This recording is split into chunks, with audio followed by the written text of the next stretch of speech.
Students moving forward discuss करते हैं कि टाइप्स क्या होती हैं ऑर्डर ऑफ रिएक्शन की, वन बाय वन डिस्कस करते हैं और साथ में स्टूडेंट्स इसके लिए हम रेट लॉ एक्सप्रेशन लिखेंगे और देखेंगे कि के का यूनिट क्या है। इसके लिए जीरो ऑर्डर रिएक्शन से स्टार्ट करते हैं।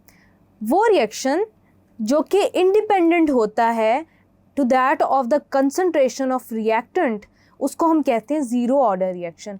Reaction rate that is independent of the concentration of reactant molecule is called as zero order reaction, यानी कि इसमें जो रेट ऑफ रिएक्शन है वो डिपेंड नहीं कर रहा होता concentration of any of the reactant.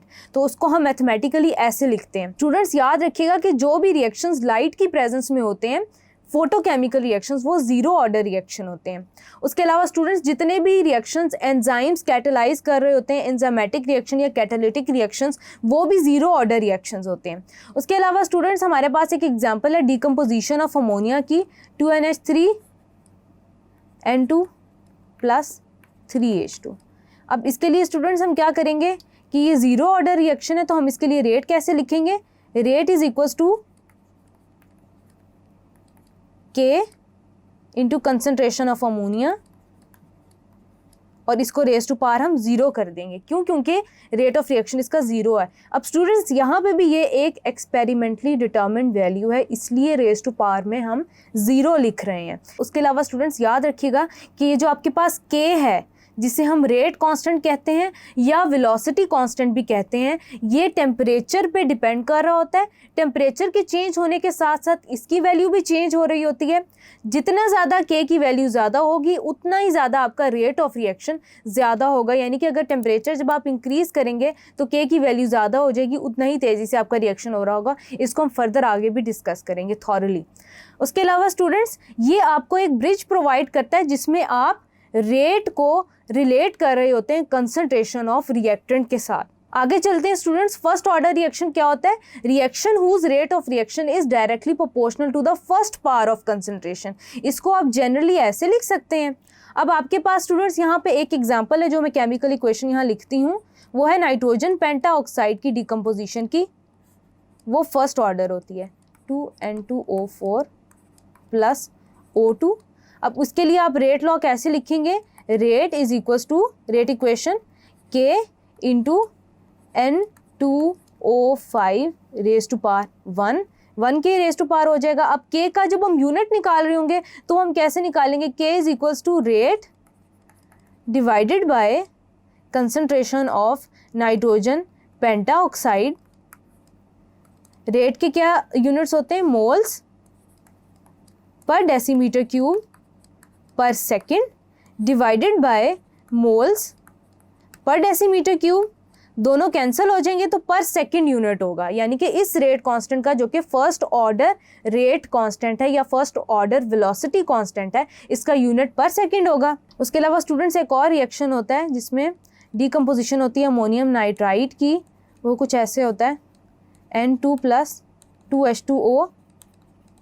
ये रिएक्शन भी स्टूडेंट्स फर्स्ट ऑर्डर होता है और इसके लिए भी आप इसी तरह रेट इक्वेशन और रेट लॉ लिख सकते हैं और यूनिट कैलकुलेट कर सकते हैं। उसके अलावा students second order reaction for which sum of the exponents of rate equation is 2। आपको दो तरह के मुख्तलिफ रेट लॉज जो हैं वो गिवन है। दो मुख्तलिफ तरह के रेट इक्वेशन स्टूडेंट्स आपके पास गिवन है। एक तो है कि अगर आपके पास एक ही रिएक्टेंट प्रेजेंट है और उसकी रेज टू पावर 2 है, या दो अलग अलग रिएक्टेंट्स हैं, उनका जब हम सम कर रहे हैं तो आपके पास जो रेट इक्वेशन है वो उसके अकॉर्डिंगली है। अब स्टूडेंट्स हम एक रिएक्शन डिस्कस करते हैं जो कि है NO और ओजोन के दरमियान, नाइट्रिक ऑक्साइड और ओजोन के दरमियान एक रिएक्शन है। स्टूडेंट्स आपके पास जो प्रोडक्ट जनरेट हो रही है वो है NO2 + O2। अब इसके लिए जब आप रेट लॉ लिखेंगे, रेट इक्वेशन लिखेंगे तो कुछ ऐसी होगी K into concentration of nitric oxide and that of ozone. तो ये 1 + 1 ऑर्डर ऑफ रिएक्शन आप लिख रहे होंगे। ऑर्डर ऑफ रिएक्शन अलग से लिखेंगे आप। Order of reaction would be 1 + 1 is equal to 2।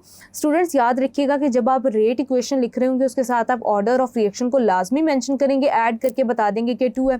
Students एक बहुत बड़ी सिग्निफिकेंस ऑर्डर ऑफ रिएक्शन की ये होती है कि इसके थ्रू आप रेट ऑफ रिएक्शन कैलकुलेट कर सकते हैं। यानी कि वैल्यूज पुट करना आसान होती है। अगर आपको कंसनट्रेशन पता है तो आप कंसनट्रेशन में वैल्यूज पुट करेंगे, रेज टू पावर्स का पता है, ऑर्डर ऑफ रिएक्शन का पता है, तो आपके लिए रेट कैलकुलेट करना आसान हो जाता है।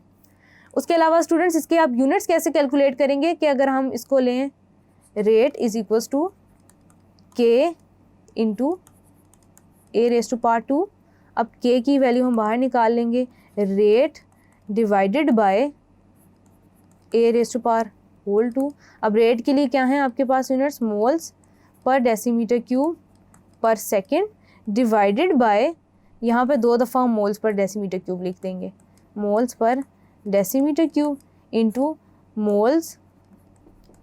उसके अलावा स्टूडेंट्स यहाँ पे भी हम मोल्स पर डेसीमीटर क्यूब लिख लेंगे, एक एक क्वांटिटी को यहाँ से कैंसिल कर देंगे। अब मोल्स पर डेसीमीटर क्यूब आपके पास ऊपर चला गया तो आपके पास स्टूडेंट्स कैसे इसका आंसर आ जाएगा, इसका यूनिट क्या आएगा स्टूडेंट्स आपके पास, mole plus 1 mole minus 1 plus 3 पर सेकेंड। यह हो गया आपके पास स्टूडेंट सेकेंड ऑर्डर रिएक्शन के लिए। उसके बाद स्टूडेंट्स चलते हैं थर्ड ऑर्डर रिएक्शन को डिस्कस करते हैं। Reaction for which sum of the exponents of rate equation is 3, यानी कि आपके जो रेट इक्वेशन के सम्स हैं वो 3 के इक्वल हैं, ऑर्डर ऑफ रिएक्शन आपका 3 होगा। इसके लिए स्टूडेंट्स हम लिख लेते हैं एक इक्वेशन जो कि होगी 2FeCl3, एक एग्जांपल है वो देख लेते हैं। 2FeCl3 plus 6 moles of potassium iodide will react to form 2 ferrous iodide plus 6 KCl plus iodine. Students ये आपके पास थर्ड ऑर्डर रिएक्शन है, इसके लिए हम रेट इक्वेशन लिख लेंगे। Rate would be equal to, rate is equal to K to FeCl3 to potassium iodide equal to 2। तो students इसके पास हम जब ऑर्डर ऑफ रिएक्शन लिखेंगे वो होगा, order would be equal to 2 + 1 is equals to 3 हो गया। इसके लिए बिल्कुल वैसे ही हम यूनिट्स कैलकुलेट कर सकते हैं जैसे हमने बाकी रेट्स के लिए निकाले। Rate would be equal to K into A raise to power 3, K would be equal to rate divided by A raise to power 3। अब यहाँ पे स्टूडेंट्स इसके लिए रेट के लिए हम यूनिट्स लिख लेंगे, मोल्स पर डेसीमीटर क्यूब पर सेकेंड। यहाँ पे हम क्या करेंगे, इसको होल क्यूब में लिख लेंगे, हम एक स्क्वायर अलग कर लेते हैं, मोल्स पर डेसीमीटर क्यूब इंटू पर डेसीमीटर क्यूब मोल्स पर डेसीमीटर क्यूब होल्स के।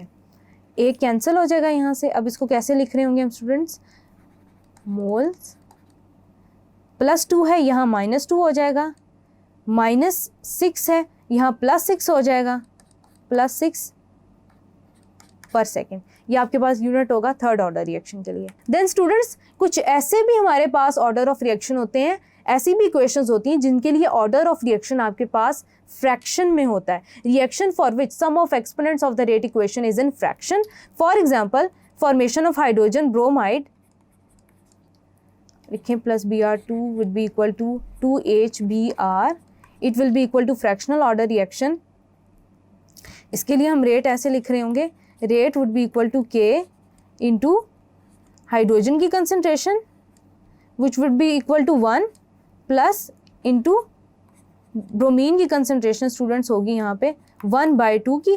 तो जो ऑर्डर ऑफ रिएक्शन आप कैलकुलेट कर रहे होंगे वो होगा 1 + 1/2 या 0.5 would be equal to 1.5। Next students हम डिस्कस करते हैं negative order reaction. Reaction for which sum of the exponents of rate equation is negative, यानी कि कुछ इक्वेशंस ऐसी भी होती हैं जिनके लिए आपके जो रेट ऑफ रिएक्शन है, ऑर्डर ऑफ रिएक्शन है, वो नेगेटिव होता है। For example decomposition of ozone, 2O3 would react to form 3O2। इसके लिए आप रेट कैसे लिख रहे होंगे, rate would be equal to K into ozone and then यहाँ पे ऑक्सीजन के लिए नेगेटिव आएगी वैल्यू। तो आपके पास क्या है, decomposition of ozone is an example of negative order reaction. Then है students pseudo first order reaction. Pseudo first order reaction students वो रिएक्शंस होते हैं, वो केमिकल रिएक्शंस जिनके अंदर एक particular quantity in excess of other quantity react कर रही होती है। तो जो क्वांटिटी ज़्यादा एक्सेस में होती है उसकी कंसंट्रेशन को हम कंसीडर नहीं कर रहे होते अपने रेट इक्वेशन के अंदर। फॉर एग्जांपल स्टूडेंट्स आपके पास अगर ट्राईमिथाइल ब्रोमाइड है, ट्राईमिथाइल ब्रोमाइड वो अगर एक्सेस ऑफ वाटर के साथ रिएक्ट कर रही है तो आप उसको कंसीडर नहीं कर रहे होंगे, वाटर की कंसंट्रेशन को आप रेट इक्वेशन के अंदर कंसीडर नहीं करेंगे, तो जो ऑर्डर ऑफ रिएक्शन है वो 1 के इक्वली आएगा। ऐसे रिएक्शंस को हम बोलते हैं जूडो फर्स्ट ऑर्डर रिएक्शंस। होल थ्राइस COH प्लस HBr, इसके लिए जब हम रेट लिख रहे होंगे वो होगा rate is equals to K into concentration of just trimethyl bromide which will be equal to 1. Thank you.